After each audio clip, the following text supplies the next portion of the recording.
I was traveling from South Florida to Philadelphia for Shabbos, early on Erev Shabbos, and I was seated on the plane in row 1, the aisle seat on the left-hand side. That means if you would be sitting in that seat, diagonally in front of you is the flight attendant.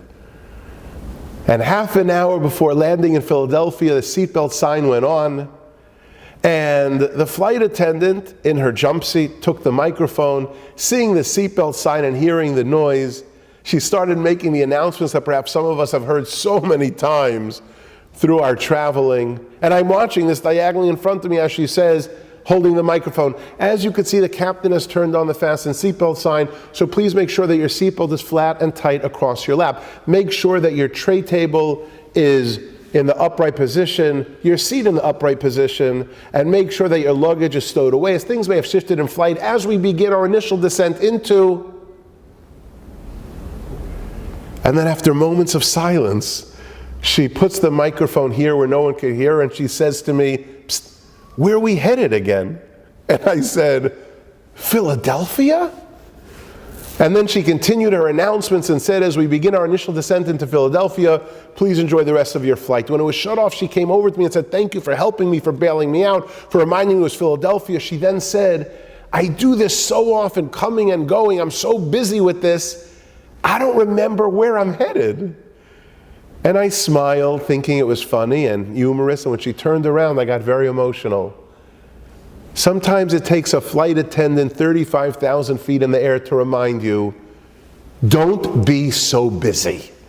Sometimes do we get so busy and busy and busy and busy that we don't know where we're headed, that we're not able to spend the proper quality time with our spouse or with our children. In fact, if you take a look at the Ramchal in Mesilas Yesharim, the Ramchal in Perek Beis says on the words Tichbar Avoida that Paro intensified our labor. His plan was diabolical, but brilliant. If you take a look, Ramchal tells us in Mesilas Yesharim that he gave us meaningless jobs, but his point was to keep us so busy and busy and busy and busy that we didn't have time to stop and think, what am I doing in this world?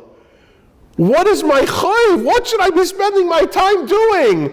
And if we would take a look at every golus we would see in the Mitzrayim and in Purim and in Chanukah and in Edom, our current golus, that always we find our enemy wants to keep us so busy and busy and busy and busy that we don't have time to stop and think, how can I go ahead and work on my chinuch bonim?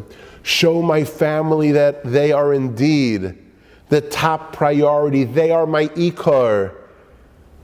Don't be so busy. Don't make